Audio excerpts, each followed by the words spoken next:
What is good, YouTube, and welcome back to a brand new video. It's once again time to talk about the man of the hour. We've been talking about him a lot. It is Pascal Siakam, because obviously he's the guy that feels like is going to probably be traded next. And yesterday we had a couple tweets from Shams talking about how the Kings were really about to trade for Pascal Siakam, but then it led to them backing out and just full on saying, never mind, we're out of the Pascal Siakam sweepstakes. If you don't know what I'm talking about, this is what it was. So Sham comes out, tweets out a video. Obviously, you don't know what team he's talking about. When you watch the video, it was, in fact, the Sacramento Kings. They have emerged as a serious playoff contender. And the Raptors also deleted their tweet about Pascal Siakam's all-star voting. So it felt like, man, Siakam really could be traded as soon as today. And it's funny because the Kings and Raptors played each other last night as well. But then we went to this. Sacramento Kings are deciding to pull out of the Pascal Siakam talk, sources say.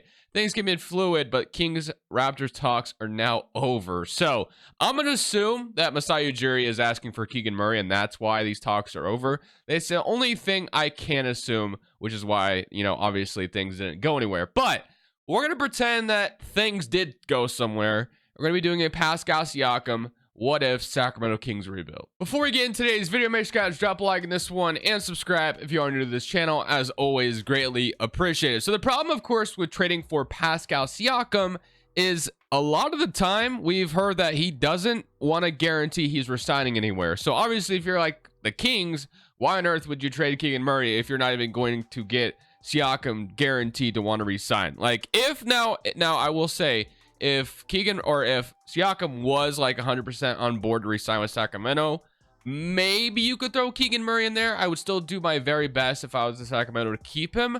But here's the compromise I've come up with, and I totally understand if you don't like this trade. This is literally just for the video. I don't know what the trade's going to look like in real life if it does ever end up happening. It doesn't sound like it's going to, but obviously things change very quickly in the NBA. But Barnes and Herter have to be in there for salary. They really do. Herter's actually still a really good fit as well. He's a great shooter, of course, as we know. He'd play really good next to Scotty Barnes. So I still think that's a solid addition to the team. Harrison Barnes, his contract isn't as great, which is why I feel like Toronto also probably doesn't want it that badly. Although you could have the Barnes and, Barnes connection over there. And then Davion Mitchell, a first-round pick, Colby Jones, and a Portland second-round pick. So, which could end up being good, possibly, because Portland sucks. But and then, obviously Siakam has a Sacramento. So here's the trade we're doing. Obviously I decline it, but I'm going to override that for today's video. And now we have Pascal Siakam forming a big three with Sabonis and De'Aaron Fox. So if this did end up happening, how scary would the Sacramento Kings be? Well, that's what we're here to find out. Now that would slide Keegan Murray down or up to the 3. So, slide him to the 3. And then this is what our rotation will look like now that Pascal Siakam's here in Sacramento. You have De'Aaron Fox, Malik Monk, Keegan Murray, Siakam, Domantas Sabonis, Trey Lyles, JaVale McGee, Sasha, and Otto Porter. I'm not going to lie, our bench does become very underwhelming once we trade for Siakam, but that was to be expected. But regardless, we're kind of top heavy at the moment. It's not a terrible bench, but it's not great either. I will more than likely, I probably won't stop at the deadline because we don't have a ton of assets to trade left, or a ton of assets left to trade. So I think we'll just get into the offseason and test our luck there as far as improving the bench is concerned. So I will see you guys most likely at the end of year 1. I'm hoping to see the Sacramento Kings team be really good now that we have Pascal Siakam. We're really good right now at 21-13, but of course I would love to continue that and maybe be like a top 3 team in the West now that we have Siakam. Today's video is brought to you by PrizePicks. PrizePicks is a player props app that's available on mobile or desktop. There's a ton of sports going on today here on Saturday, so there's no better time to sign up for PrizePicks at the moment. Gives you an extra sweat while you watch sports. How it works is you choose between 2 to 6 players, 2 players being 3 times your entry, all the way up to 6 players being 25 times your entry. So if you think Brunson's going over 26.5, you simply click the more on the projection. If you think Deni Avdija is going on over his points, you simply click more on that projection. Like I said, not only do they offer NBA, they have hockey, they have football, which there's 2 football games on today. I know there's a lot of college basketball going on today. Like they got Australian Basketball League as well. They got all kinds of stuff to offer. So if you want to sign up for PrizePicks, use code Crushables. Link is down in the description below. The match at first spot is at dollar for dollar up to $100. And the way I like to use PrizePicks is I use DGF's correlation tool, man. Correlation tool is such a huge edge on PrizePicks. If you've been using this tool since August 18th, you'd be up 803.2 units, which is absolutely insane. Basically, it gives you the slip. You plug it in. There's really no brain power to it. It's a really nice tool. So if we go to a PrizePicks one, for example. So right now, we have a Bills and Dolphins game that's going to be absolutely huge for the AFC East, as we know. Or if you don't know, you don't watch football. Basically, this is a huge game for both teams. Josh Allen over 32.5 passing attempts, Tua over 1.5 touchdowns. And if these guys are throwing a lot, then more than likely Shakir is going to benefit off of that. Diggs is going to benefit off that. And Tyreek Hill is going to benefit off that. And then in this scenario, we're assuming that the run game gets shut down, which would lead to James Cook not running the ball as much. So if you want to go ahead and check out DGF's correlation or even their optimizer tool, both links are down in the description below. I also have their YouTube channel. They offer more information than I do on this whole ordeal.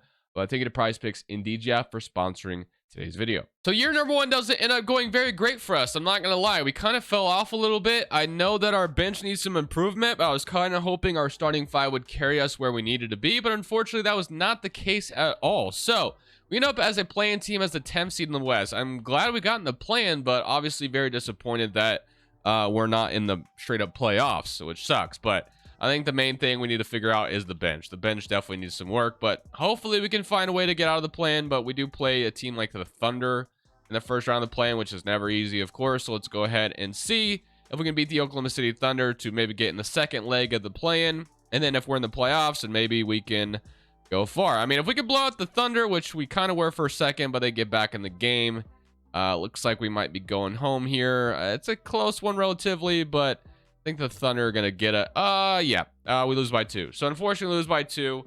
Obviously not where we wanted to be. We were in the playoffs last year, and we dropped down to the play-in. Now, that sucks, but we can go ahead and try to do some work this offseason to improve that. So we got Phoenix and LA, Suns and Hawks, and the Hawks going to win the championship. So DeJounte Murray is your finals MVP, which is interesting because the Hawks are probably going to trade DeJounte Murray. But I think one thing we actually have going for us, since we didn't make the playoffs, I'm pretty sure our pick is lottery protected from the Atlanta Hawks. So I guess we get our draft pick back, which is nice, which is huge, honestly. So we are going to end up with pick number 12. So we have the 12th overall pick to do whatever we with, or do whatever we feel with. So if we want to go ahead and obviously trade it for a player or draft a young rookie on the squad, we have the option to do so, which I think I'll go ahead and allow that option to happen on draft night. I'm going to just wait till last second, see who falls to me on draft night, and I feel like there's a good player that can improve our bench tenfold, and obviously rookie scale contracts in the new CBA going to be very, very valuable. So I have no problem just waiting until draft night to figure out what we're going to do with that 12th overall pick. So let's go to draft night, and let's figure it out. So we got the coaching staff completely filled out.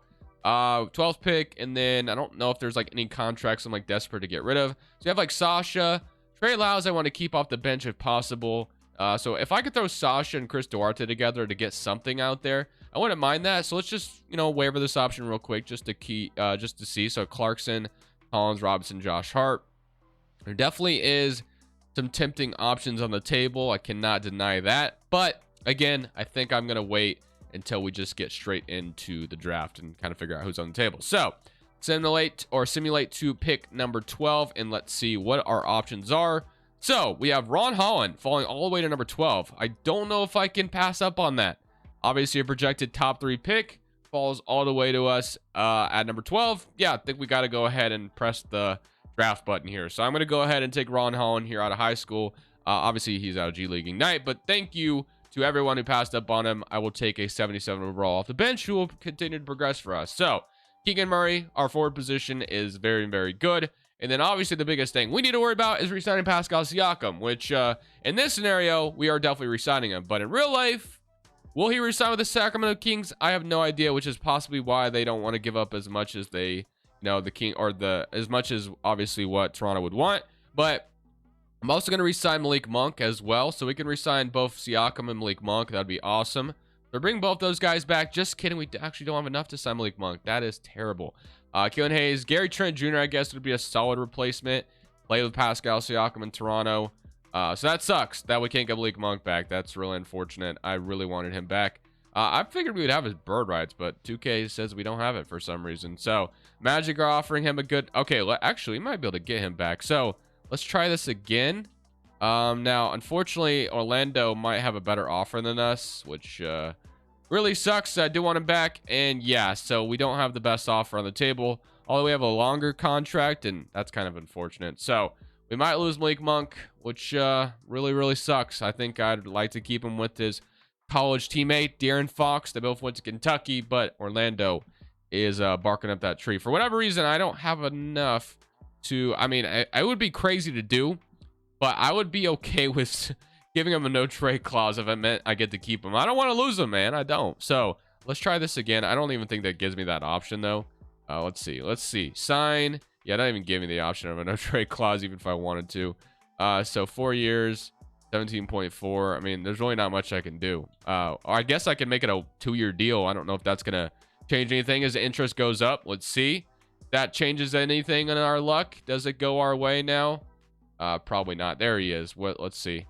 Nope. We're 99 while the Magic are 100. So, Malik Monk's going to accept another offer. Disappointed, but to be expected. We lost him. All right. I'm also going to sign Mo Bamba. We'll give him a chance to be our backup 5. Why not? So sign Mo Bamba to be our backup center. And then after that, our bench obviously isn't going to become very good from free agency. So Gary Trent's probably our new starting shooting guard, which I don't absolutely hate. But obviously, I wanted Malik Monk back, but it's all good. So Fox, Gary Trent, Keegan Murray, Chris Duarte. We have Trey Lyles and Ron Holland. So obviously... Trey Lyles does become more expendable in this scenario, and Sasha does as well. We got Mo Bamba as our backup 5. So backup guards are desperately what we need at the moment. And right now in free agency, there's not a lot of good options on the table as far as what we can afford. So obviously, it's time to explore the trade market. The first guard I am targeting is going to be Landry Shamet on the Washington Wizards. It's someone I don't often get, but, you know, he'd probably be pretty easy to get in real life. So I'm offering Sasha, and I think a second-round pick could be in order for him. I do need to turn off trade override, but let's go ahead and offer 2 seconds in this scenario, and they agree. Okay, so we go ahead and have Landry Shamet on this team, which is going to be a nice backup guard for us. I think if we move him to the 2, he might even go up. I could be wrong, and he does go up. So we're going to move him to the shooting guard. He'll be our backup 2. Might even start over Gary Trent. We'll see. And then Lyles and Ron Holland, one of them could slide over to the 3. I can move Ron Holland over there. He might even go up. I'm not sure. Let's go ahead. I did not mean to click release Siakam. Ron Holland does go down, but I'm okay with him playing the 3.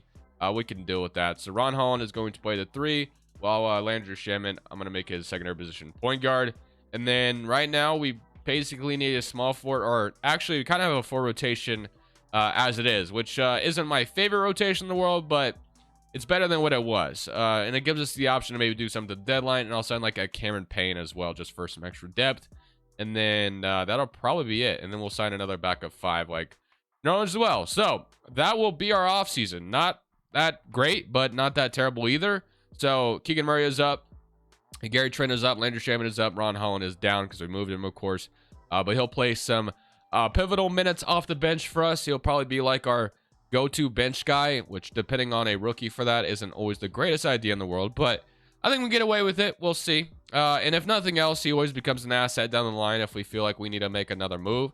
Let's get straight into next season, and this will be our full, season of Siakam, Fox, and Sabonis. So if this doesn't end up working out this year, then maybe this wasn't a good idea after all. So Fox, Keegan Murray, Siakam, Sabonis. I mean, you got 386s, 189. I would assume that this team could be good enough. And then this is your rotation. Now the bench, not really sure if it got much better, but it doesn't look as bad as last year. So kind of hoping that, and we're a 4-star proficiency. So I guess we just really got to hope that things work out this year. Maybe Malik Monk being gone can make us even better as well. Not saying that like Malik Monk sucked or anything, but sometimes when scoring is not as distributed, then the roster just fits much more. We'll see if you know what I'm talking about. But I'll see you guys either at the end of year 2 or at the trade deadline. It all depends on how this team is doing. So here's out of the trade deadline as we're 25-25 on the season so far, and I'm here to make a move. Gary Trent being cold doesn't help whatsoever, but I have a game plan in mind on what we could go ahead and try to improve on the team. And I feel like if there's one thing that could always help, it's a better backup center. Having a backup 5 is very important. So what we're going to go look at is a certain center, and one of the biggest stats in the 2K that's obviously very important is rebounding. So what better player to go get than one of the better rebounders in the NBA? And Andre Drummond, obviously a really good rebounder. We're going to try to go get him from Chicago. So that is going to be our target here. Making only $5 million a year, so it should be pretty easy to get him. Mo Bamba's contract should match it. It does. So we're going to offer a couple seconds to get, Drummond, and they are going to want a first round pick for Drummond. That is a little too crazy for my liking. I once again need to turn off trade override, by the way. Still have not done that. Offer Slauson. You give me, I don't know if they'd have anybody they could just throw me. Phillips, probably not going to do anything. Okay. 3 seconds is kind of crazy, but you know what? Drummond is coming to Sacramento, but we need a backup 5 desperately. I don't know if Drummond's going to change our luck here, but I have a feeling he might. I really do. I just think having a big that can rebound really nicely is going to help out a ton. So we'll see if that changes anything. I think it will, but I could be totally wrong. Landry Shamit's going to be our starting shooting guard. That definitely could be improved, obviously. So that might be something we need to look to, look to do in the offseason. But we'll go ahead, just ride it out with the Drummond move, and hopefully that is enough to go ahead and push this team over 500. Because right now we're just a playing team again. All right, so another season down the drain, and well, we're a playing team again, but we're an above 500 playing team. So hopefully that leads to some good things. I'll be a second team for De'Aaron Fox. I saw Sabonis on this team last year, but I don't see him here this year. Offensive first team and all defensive second team. But if we look at the player stats, let's go ahead and take a look. So we get the Battle of California in round 1 of the play-in, but 25 from De'Aaron Fox, 16 from Keegan Murray, 16 from Siakam. 13.5 from Sabonis, 11 rebounds and 7 assists, and then you had 10 and 10 from Drummond, 11 from Gary Trent, and 9.5 from Landry Shamet, and then Ron Holland with 8. So here goes nothing. Hopefully we can get out of the play-in and beat the Warriors here. We have to do it in Golden State, so hopefully we can do this, I guess, in San Fran. But let's see if we can do it. It's gonna be a close game in the play-in. I would love nothing more than to just win this one straight up and be in the playoffs, and we do. So 111 to 106, we make it straight up, and we also avoid the Thunder in round 1, which is also really good, to have. So now, I got Oklahoma City, Golden State, and we get the Timberwolves in round 1. So Minnesota, of course, always a interesting team. They're really good in real life at the moment, but their starting point guard is very, very horrendous. Other than that, pretty solid team, though. Hopefully we can find a way to beat them. That'd be awesome. So here goes nothing. Game 1, 1-0 goes to them. Game 2, we even it up, 102 to 97. I have a feeling this is going to be a Game 7 type of series. We'll see. 2-1, so they beat us by 1 in that one. So hopefully we can avoid going down 3-1 and tie the series up in Sacktown. That'd be awesome. And right now it's looking decent. We have the lead at the moment. Could go away at any point, and we are going to win this huge Game 4. So tie up the series, and now we go to a Game 5 in Minnesota. Now obviously winning this Game 5 would be amazing. That would give us a huge advantage, and I feel like we could do it. But right now Minnesota has the lead, so we got to crawl back into this game. We want any chance. We're only down 8. So, but it's looking like the Timberwolves are not going to allow us to come back in this one. So we are going to have to win a Game 6 at home to force a Game 7, lose by 4 in that one. Just fix the minutes as much as we need to. So here we go. Game 6 in Sacktown. We have a good lead in the first quarter. Absolutely blew them out in the first quarter. Second quarter, they kind of crawl back into it. But right now, 5-point lead in the fourth quarter. If we can hang on, we're going to a Game 7. And it's looking like we're going to, unless they come back at the last moment, which they do not. So, as I mentioned, I predicted that this was going to 7, and here we are. So, Game 7, Gary Trent is ice cold, which is really annoying, but I'm going to run an 8-man rotation. Let's just see if that fixes anything. I don't know if it will. But here we go. Game 7 in Minnesota. Here goes nothing. Let's see if we can come out here and win this pivotal Game 7. It is in Minnesota, and it looks like they have it. So, unfortunately, we are going to lose here. So we go to Game 7 with the Timberwolves, but we once again lose. Then this team go to get 7 with the Warriors too, so just can't get out of round 1. But Minnesota goes all the way to the conference finals, so it feels like we're close in a way. I feel like we got to upgrade the shooting guard spot. Gary Trent, ice cold, Landry Shamet. I think we got to upgrade that 2 spot 100%. But other than that, I'm pretty proud of the season for the most part. Playing to almost getting into round 2. But that's a moral victory, and I'm tired of moral victories. I'm trying to get this team to a championship. So let's go make sure we do all that we can to do that. So what do we need to do? I mean, Ron Holland's on the table as far as maybe a trade. I'm not saying that's what we're going to do, but I'm not going to rule it out. On draft night, I don't think we have a draft pick. We do not. We have all of our picks, though, in the future, which is nice. So we're going to accept Landry Shamet's contract simply because we might be able to use it in a trade. And Duarte, I'll go ahead and offer. But we do have the ability to sign a really good player in free agency, which is going to be very, very helpful. So, first and foremost, right now, we need to take advantage of whatever we need. So, whether it's a backup point guard, Bones Highland, we can get LeVert, Quentin Grimes, Exum, Isaiah Joe. Like, we need to make sure we hit on this signing and free agency. So we do have Andre Drummond. I gave up a lot to get him. We could get a really good backup 5 here, but I think I'm going to stick with Andre Drummond. As far as power forward is concerned, we have Aldama, who would be a really good addition as well. We have Jonathan Isaac, Bogdan, Trey Lyles. So we can re-sign Trey Lyles as well, which I might end up doing. So I think we need to sign a guard. I think that's our main concern. So Monty Morris, Bones Highland honestly looks like the best player for me to go get. Or even a Quentin Grimes off the bench. Don't hate that as well. More defense. Can never hate that. Exum obviously has turned his career around. Isaiah Joe, always like getting him. So it's between Bones Highland and Quentin Grimes for me, and I feel like we could use Quentin Grimes the most, honestly. So I'm going to sign Quentin Grimes. He could be our he could be our starting shooting guard, honestly. So we're going to sign Quentin Grimes to be our starting shooting guard, and then that's going to be our big signing in free agency. And I forgot about Trey Lyles. Do I have the ability to still sign him? I highly doubt it. He might have signed somewhere, actually. So I might have messed up by not offering him a contract right away. But let's see if he did go somewhere. I think he probably did. He did. He went to the Wizards. So he signed a contract with the Washington Wizards. We lose him. It's all good.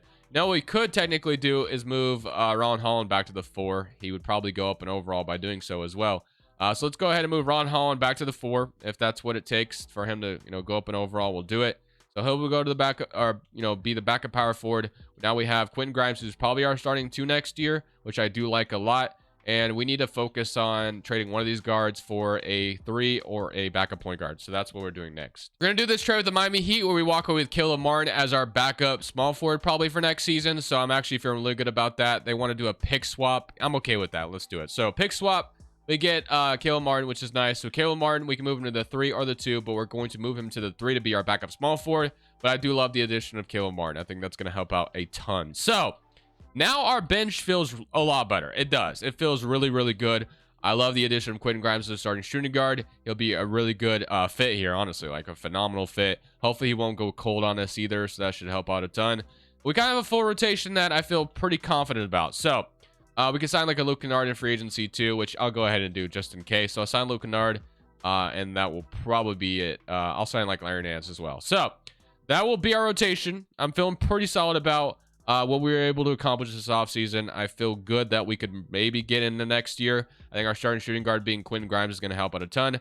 Drummond does go down quite a bit, but Ron Holland is also up, which is very helpful. Keegan Murray's up to an 87. So I feel pretty confident about this third season being our season potentially. I really do. So hopefully this is the year it all clicks for us. We'll have to figure it out if that will be the case. I'm going to auto-generate the rookies because that's how confident I am. This is going to be a championship season for us. I really do feel confident in saying that because you have Fox, Grimes, Murray, Siakam, Sabonis. I mean, not really much better we can do as far as starting 5 is concerned. And our bench just got so much better as well. And we can obviously make this 9-man rotation again. And we got to hope that this is enough. We really do. So, proficiency, it is a 4-star still. The only other thing I want to look at is shot tendencies. Because maybe, just maybe, having like an upgraded shot tendency on like Keegan Murray would help out a ton. Not saying it will, but if we did, we'll try it out. Ron Holland, I'm going to decrease just a little bit, but yeah, I think I'm going to do that. I'm going to probably push it down lower. I want it a little under Siakam, but I don't know if this is going to change anything for us, but if Keegan Murray can become a stud this year, maybe that helps out a ton. We'll see. I'll see you guys at the end of year 3, hopefully, hoping that this is the year we break out and we're like a top 3 seed in the West. So for the first time in this video, we have fully avoided the play-in tournament, which is awesome. Collier on the Blazers, bro. How many guards do the Blazers have now? That's actually insane. But All-NBA first team, All-NBA second team, and then All-NBA third team. De'Aaron Fox makes it, which is nice. So yeah, I'm feeling pretty solid about how the season went. We went 50-32, and we end up as the 3rd seed in the Western Conference. So as I mentioned, I wanted to be a top 3 seed in the West, and we've accomplished that. Keegan Murray boosting his shot tendency up. He averaged 22 points per game. That's really nice to see. I think that helped out a ton. But here are the rest of the stats looking pretty solid all around. But here we go. We get the Lakers in round 1. And now Quentin Grimes is cold. So I guess no matter who we have at the 2 guard, they're just going to be ice cold for whatever reason, which is unfortunate. But LA in round 1, they have Reeves, Jalen Suggs, Cooper Flagg ends up in LA. They have Paul George now. Interesting squad they have in Orlando, or not Orlando, in LA. So we'll see how this goes. I'm pretty nervous about this one, not gonna lie. Stephen Curry out against the Lakers, and we are going to sweep them. So never mind, no need to be nervous. But now, of course, we get the final boss, that being the Oklahoma City Thunder. So the Thunder, they have Shea, Cason Wallace, Lou Dort, Jalen Williams, Chet, Justin Edwards, Monty Morris, Ben Simmons, Aaron Bradshaw, and Max. So They don't have Josh Giddey anymore, which should make our chances a little bit better. But they do have Justin Edwards now. Ben Simmons is an interesting addition to that team. But here goes nothing. Game 1. We're up 1-0, 108 to 105. So off to a good start. Shea 40, Fox 25 and 10, 25 from Keegan Murray. Game 2, they even it up. All right, let's go ahead and simcast here and see if we can start winning these games in simcast, because this is going to be a close series. The Thunder either could smoke us or we could, make this close. But looking like we might win this game, and we do. We only win by 1 point. They got really close to help making us blow this lead, but we got it done, and now we can go ahead and see if we can take a 3-1 lead. We're gonna be at home, which is gonna be a good advantage to us to maybe take that lead, but it's not looking like it's gonna happen. The Thunder are gonna blow us out at home, which sucks, but it's to be expected. So game 6 in Oklahoma City, or this is game 5, my apologies. So game 5, we're guaranteed a game 6. But game 5 in OKC, we've already won once on their home floor, so it'd be awesome if we can do that again. It's gonna be a close game, but it looks like they may have it. They're running away with it. So yeah, I'm gonna get blown out by the Thunder in a huge game 5. Let's go to a name rotation for this game 6. Backs against the wall in Sacramento at home. Let's see if we can come out here and force a game 7. We had the lead for a second. We take it back. They take it back. This is gonna be a back and forth battle. We have it right now. 10-point lead with 4 minutes left. 9-point lead, and it looks like we have forced a game 7. So game 7 has been forced, but do we go and win this game 7 is the question. I have a hard time buying we're about to, but here goes nothing. Game 7, prayers up. Let's see if we can win this one. We started off with the lead for a second, but it was only a 2-point lead. Okay, we have the lead now. Can we take them down is the question. We have an 18-point lead going into the 4th quarter. If we blow this, then we deserve to lose. But it looks like we got it. We are going to beat the Thunder, and we're making it to the conference finals, ladies and gentlemen. We beat them in 7. That's a huge win. Now either get Denver or Golden State, and we are going to get the Denver Nuggets. Okay, Denver. Let's see what they've look like now. So they have Cameron Thomas, Porter, Aaron Gordon, Jokic. So Cam Thomas kind of makes him a lot more scarier. Jalen Pickett is their starting point guard, but having a efficient, I guess not very efficient in the playoffs so far as from 3 is concerned, but Cameron Thomas 22, 25. The man's just absolutely insane as far as putting the ball in the basket. But Cleveland's on the other side. So is Detroit. We'll have to see if we can beat the Nuggets. Game 1, 1-0 goes to us. Beat them by 6. 28, 18, and 15 from Sabonis and a triple-double, which is nice. Game 2, 2-0. So far, so good. 2-1, 3-1. Do we beat them in 5? Yes, we do in the finals. Okay. We made it to the NBA Finals. My apologies. I had to start coughing really badly. But now we get the Cleveland Cavaliers in the NBA Finals.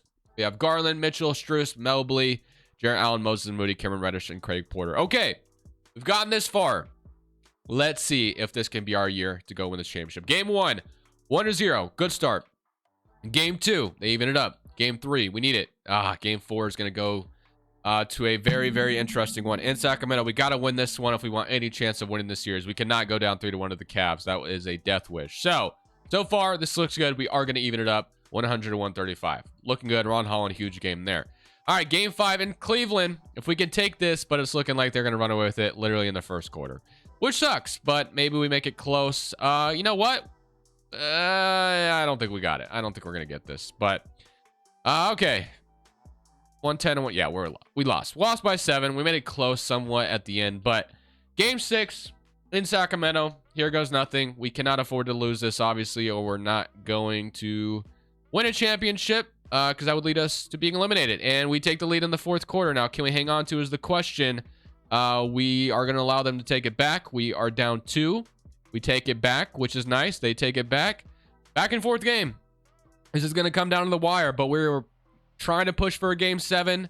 We have a nice little lead here at the moment, but they're going to tie it up. They went on a run. It is now 129 to 129. Man, this is going to come down to the absolute wire. All right, let's see if we can take the lead here. 132 to 131. I'm going to jump in and watch the last 30 seconds. I think we got to, right? I could also play out the last 30 seconds, but, I just don't really want to choke this away. So I'm just going to allow the computer to, determine our fate here. Do we force a game 7 is the question. So game 6, we have the ball. De'Aaron Fox going to drive to the basket. He's getting double teamed at the moment. Strus has good defense on him. We shoot him mid-range, but hey, he makes it. We make it a 3-point lead. De'Aaron Fox, huge shot there. And now Donovan Mitchell is going to try to respond.